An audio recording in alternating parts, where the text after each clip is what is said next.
কিভাবে অল্প সময়ের মধ্যে অনেকগুলো রুটি তৈরি করে নেবেন তারই একটা টিপস আজকে শেয়ার করব। এর জন্য প্রথমে নিয়ে নিচ্ছি 1.5 কাপ পরিমাণ আটা, সাথে দিয়ে দিচ্ছি হাফ চা চামচ লবণ। এখন লবণ আর আটা ভালোভাবে মিক্স করে নিচ্ছি।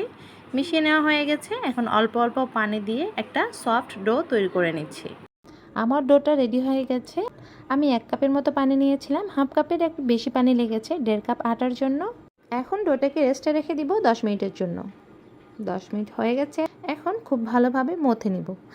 তো আমার ডোটা মথে নেওয়া হয়ে গেছে। এ পর্যায়ে ডোটাকে আমি 2 ভাগে ভাগ করে নিব। আমি 1 ভাগ ডো নিয়ে নিয়েছি। এখন সামান্য পরিমাণে আটা ছিটিয়ে একটা রুটি বেলে নিব।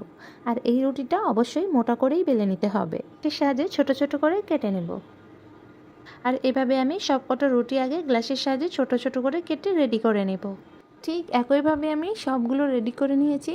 এখন সামান্য পরিমাণে আটা ছিটিয়ে একটা ছোট রুটি নিয়ে নিব এবং উপর থেকে সামান্য পরিমাণ তেল দিয়ে কিছুটা ময়দা ছিটিয়ে দিব। দেন এর উপরে আরও একটা ছোট রুটি বসিয়ে দিব। এভাবে একের পর এক আমি 4টা রুটি সেট করে নেব। তো এভাবে আমি 4টা রুটি সেট করে নিয়েছি। এখন হাতের সাহায্যে কিছুটা চ্যাপটা করে বেলন দিয়ে বেলে নেব। আমার রুটিটা প্রায় রেডি হয়ে গেছে। আর এভাবে আমি প্রথমে সবকটা রুটি বানিয়ে রেডি করে নেব। তো একইভাবে আমি সবগুলো রুটি বানিয়ে নিয়েছি। এখন রুটিগুলো সেঁকে দেখাচ্ছি। প্রথমে প্যানটাকে হালকা গরম করে নিয়ে রুটিটাকে দিয়ে দিতে হবে। এক পাশটা হালকা সেঁকে নেওয়া হয়ে গেলে রুটিটাকে উল্টিয়ে দিতে হবে এবং রুটিগুলো উল্টাতে উল্টাতে দেখতে পাবেন রুটিগুলো খুলে আসছে। তো এইভাবে রুটিগুলো আমি একটা একটা করে খুলে নিব। একইভাবে আমি 4টা রুটি খুলে নিচ্ছি। আর রুটিগুলো যেহেতু অনেকটা পাতলা, সেজন্য আমি এক পাশটায় সেঁকে নিচ্ছি। আপনারা চাইলে 2 পাশেও সেঁকে নিতে পারেন।